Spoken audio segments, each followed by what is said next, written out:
আমার ভালোবাসার মিষ্টি বন্ধুরা কেমন আছেন সবাই? আশা করি সবাই ভালো আছেন। আজও আপনাদের জন্য আরও একটি নতুন গল্প নিয়ে হাজির হলাম। গল্পটি খুবই ইন্টারেস্টিং হতে চলেছে। শেষ পর্যন্ত শুনলে তোমাদের ওইটা দাঁড়িয়ে যাবে। আর তোমার হাতের কাজ করার জন্য হেডফোন নিয়ে বসে যাও। আর বেশি কথা না বাড়িয়ে চলো গল্পের দিকে যায়। এই ঘটনাটা যাকে নিয়ে তার নাম হলো মিনা। তারা আমাদের পাশের বাসায় থাকে। মিনা আন্টিদের সাথে আমাদের পারিবারিক কোনো সম্পর্ক নেই। আমার বাবা যখন 1994 সালে জায়গা কিনে, তখন মিনা আন্টির বাবাও আমাদের সাথে একত্রে জায়গা কিনেছিল। তখন থেকে উনাদের পরিবারের সাথে আমাদের পরিচয়। তবে মজার ব্যাপার হলো আমার জন্ম হয়েছিল তার আরও 2 বছর পর। আমি বর্তমানে ঢাকা নটর ডেম কলেজে ইন্টার সেকেন্ড ইয়ারে পড়ি। ঘটনাটি যখন ঘটেছিল আমি তখন পড়ি ক্লাস 10-এ। আমি যখন ক্লাস 4-এ পড়ি তখন মিনা আন্টির প্রথম বিয়ে হয়। বিয়ের 6 দিন পর আবার ওনার ডিভোর্স হয়ে যায়। সবার কাছে শুনেছি তার জামাইয়ের নাকি আরেকটা বউ ছিল, যা গোপন করে মিনা আন্টিকে বিয়ে করে নিয়ে যায়। বিয়ের প্রথম দিনেই আন্টির শ্বশুর বাড়ি গিয়ে সেটা জেনে যায়। পরদিন উনাদের বাড়ি থেকে মানুষ যখন যায় তখন মিনা আন্টি সব বলে দিলে মিনা আন্টির বাবা মিনা আন্টিকে নিয়ে আসেন এবং 6 দিনের মাথায় ডিভোর্স করিয়ে নেন উনার বাবা। কিন্তু যতই ডিভোর্স হোক না কেন, বিয়ের প্রথম রাতেই মিনা আন্টি তার সবকিছু হারিয়েছিলেন। তারপর আমি যখন ক্লাস 8-এ পড়ি তখন মিনা আন্টির 2য় বিয়ে হয়, তবে আগের বারের মতো এইবার ওনার সংসার বেশিদিন টেকেনি। কারণ 2য় বার যার সাথে ওনার বিয়ে হয়েছিল লোকটা ছিল গাঁজাখোর, যার কারণে রাতে বাসায় ফিরে আন্টিকে শারীরিক ও মানসিক নির্যাতন করত। বিয়ের কিছুদিন পরই তার ডিভোর্স হয়ে যায়। আন্টি এখন বাসায় থাকে, সেলাই কাজ করে। উনার বয়স এখন আনুমানিক 2830-এর মতো। তবে আসল কথা এই যে এই বয়সে 2 বার বিয়ে হওয়ার পরও তার শরীর এখনও একদম ফিট, কোনো পরিবর্তন ঘটেনি। আন্টির শারীরিক গঠন আমার দেখা অন্য যে কোনো মহিলার চেয়ে একটু বেশি আকর্ষণীয়। আন্টির গায়ের রং খুব একটা ফর্সা ও নয়, আবার কালো ও নয়, মাঝারি ধরনের গায়ের রং, অনেকটা সোনাক্ষী সিনহার সাথে তুলনা করা যায়। সেলাই কাজ জানার কারণে তিনি সব সময় ফিটিং জামা পরেন, যার কারণে তাকে আরও বেশি সুন্দরী লাগে। এইবার মূল ঘটনায় আসা যাক। আমি একদিন স্কুল থেকে ফিরে দেখি আমার মা ব্যাগ গুছাচ্ছেন। কোথায় যাবে জিজ্ঞাসা করলে আম্মু জানায় যে ছোট নানার অবস্থা খুব খারাপ, তাই আমি আমার নানার বাড়ি যাব আর আমার ছোট ভাই তার সাথে যাবে, কারণ আমার বাবা ব্যবসায়িক কাজে মুম্বাই গিয়েছিলেন। আব্বু আসতে হয়তো 1-5 দিনের মতো লাগবে। আম্মু আমার জন্য বিরিয়ানি রান্না করে ফ্রিজে রেখে গিয়েছিলেন, যাতে আমি সামান্য গরম করে খেতে পারি। আম্মু যাওয়ার সময় বলে গেলেন যে নানার অবস্থা যদি বেশি খারাপ হয় তাহলে আম্মু আসতে হয়তো 1 সপ্তাহ লাগতে পারে। আম্মু চলে যাওয়ার পর আমি সাথে সাথে বাড়ির মেইন গেটে তালা লাগিয়ে ঘরের ভিতরে ঢুকে দরজা বন্ধ করে দিই। তারপর ল্যাপটপে ইংলিশ ভিডিও চালু করি। ভিডিওটা আমি আমার এক বন্ধুর কাছ থেকে এনেছিলাম, নিউ কালেকশন। কিছুক্ষণ দেখার পর আমি গরম হয়ে যাই এবং নিয়ন্ত্রণ হারিয়ে নিজেকে হালকা করি। এইভাবে প্রায় 2 মিনিটের মতো নিজেকে হালকা করতে ব্যস্ত থাকি, ততক্ষণে ভিডিওটা প্রায় শেষ। আমি বাথরুমে গিয়ে ফ্রেশ হয়ে ঘড়িতে দেখি 6:00 বাজে। তারপর আমার ড্রয়ারের ভেতর থেকে একটা বাংলা ছুটি বই বের করে পড়া শুরু করি। হঠাৎ মিনা আন্টির কথা মনে পড়ে গেল, যার জন্য আমি অনেক রাতের স্বপ্নে ভ্রমণ করেছি। চিন্তা করলাম যে আজকেই সুযোগ, যা করার করতে হবে। এমন সময় আম্মু বলে দিল যে তারা নানুর বাড়ি পৌঁছে গেছে। আমি আম্মুকে বললাম যে আম্মু, আমার রাতে একা থাকতে ভয় করছে, কারণ আমি আগেও কখনো একা থাকিনি। আম্মু বলল যে একটু কষ্ট করো, আমি যত তাড়াতাড়ি এসে যাব। আমি বললাম যে আমি একা থাকতে পারবো না। আম্মু তখন বলল যে আমি রিপন, মিনা আন্টির ছোট ভাই। কে বলছি ও তোর সাথে থাকবে? আমি আম্মুকে বললাম যে রিপন মামা অনেক রাত পর্যন্ত ফোনে কথা বলে, আমার এইগুলো ভালো লাগে না। আম্মু তখন বলল ঠিক আছে, আমি মিনাকে বলছি তোর সাথে থাকবে। আমি তো তখন মনে হয় আকাশের চাঁদ হাতে পেলাম। আমি আম্মুকে বললাম যে তাই করো, আর আন্টিকে বলো যেন তাড়াতাড়ি আসে। আম্মু আমার কল কেটে মিনা আন্টির আম্মাকে কল দিয়ে মিনা আন্টিকে পাঠিয়ে দিতে বলল। মিনা আন্টি আসবে বলে আমি আমাদের গেস্ট রুমের বিছানা জাজিম ভাঁজ করে বিছানা থেকে বালিশ কম্বল সব আমার আম্মুর রুমে নিয়ে আম্মুর রুম বাহির থেকে লক করে দিলাম। রাতে প্রায় 1:03 দিকে আমি খাওয়া শেষ করলাম। এরপরই কলিং বেলের শব্দ শুনলাম। আমি ব্যালকনির জানালা দিয়ে দেখলাম যে মিনা আন্টি। আমি গিয়ে গেট খুলে উনাকে ভিতরে ঢুকিয়ে গেট লাগিয়ে দিলাম। তারপর ঘরে এসে আন্টি আমাকে জিজ্ঞাসা করল খেয়েছি কিনা। আমি হ্যাঁ বললাম এবং আমরা দুজনে ড্রয়িং রুমে কিছুক্ষণ টিভি দেখলাম।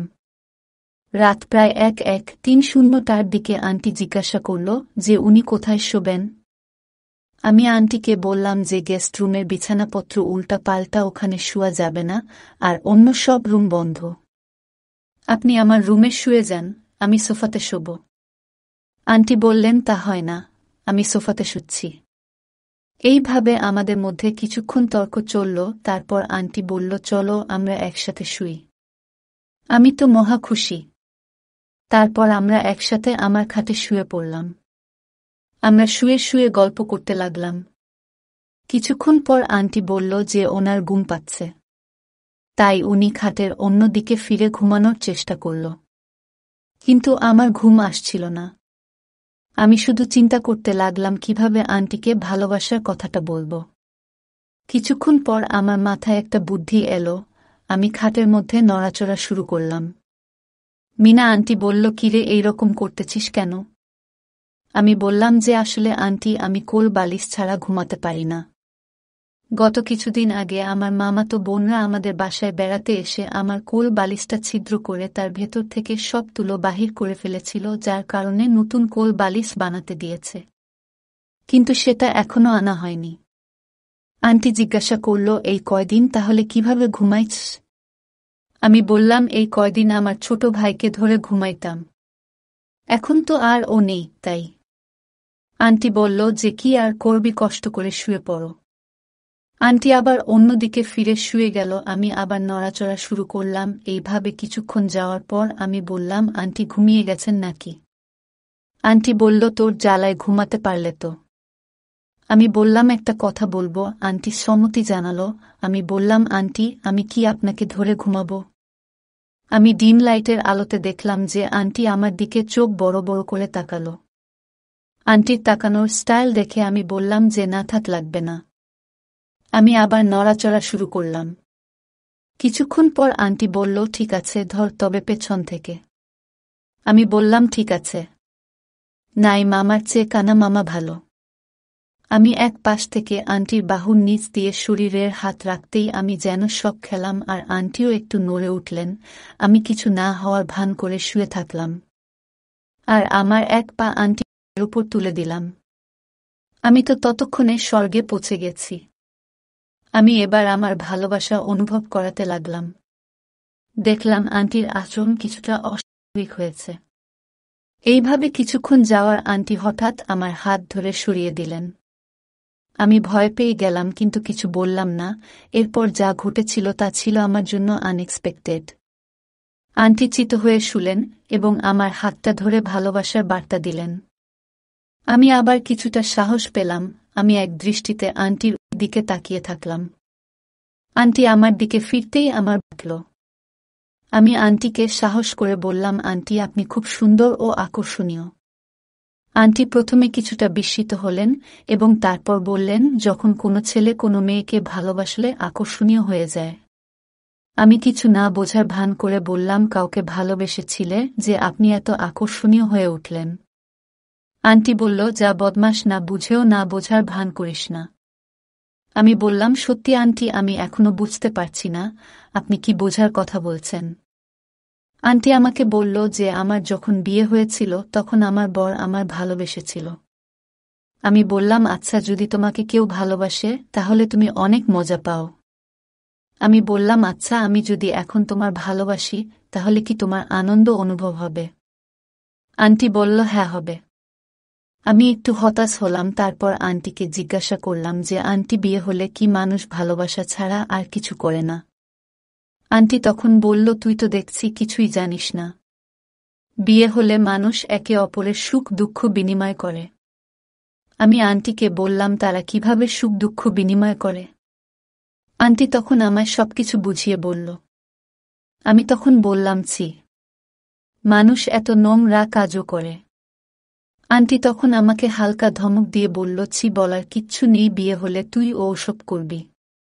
আমি আন্টিকে জিজ্ঞাসা করলাম যে আপনি কি কখনো ওসব করেছেন। আন্টি তখন বলল, হ্যাঁ করেছি, কিন্তু তোর এত ইন্টারেস্ট কিসে? আমি তখন বললাম যে এমনি আন্টি, ভালোবাসা কিভাবে করে আমাকে একটু দেখাবেন। আন্টি বলল, দেখানোর কিছু নেই, সবকিছু করলেই বুঝবি। আমি বললাম, ওই আর কি? আন্টি তখন বলল, তুই যদি কাউকে না বলিস তাহলে আমি একটা অফার করতে পারি। আমি বললাম যে বলবো না, কি অফার? আন্টি তখন বলল, তুই যদি আমার খুশি করতে পারিস তাহলে আমি তোকে ভালোবাসার জন্য একটা চান্স দিতে পারি। আমি মুখে না না করলেও মনে মনে খুব খুশি হলাম। তারপর আন্টি বলল, কি রাজি? আমি আমতা আমতা করে রাজি হয়ে গেলাম। এরপর আমি আন্টিকে খুব খুশি করলাম। আর আন্টি তার সমস্ত নিয়ন্ত্রণ হারিয়ে ফেলল। আমাকে তার সুখের রাজ্যে আমন্ত্রণ জানাল। আর আমরা দুজনে ভেসে গেলাম সুখের এক অচিন রাজ্যে। বন্ধুরা, গল্পটি এখানে সমাপ্ত করলাম। গল্পটি ভালো লাগলে একটি লাইক ও নতুন নতুন গল্প পেতে আমাদের চ্যানেলটি সাবস্ক্রাইব করে দেবেন। ভালো থাকবেন সবাই।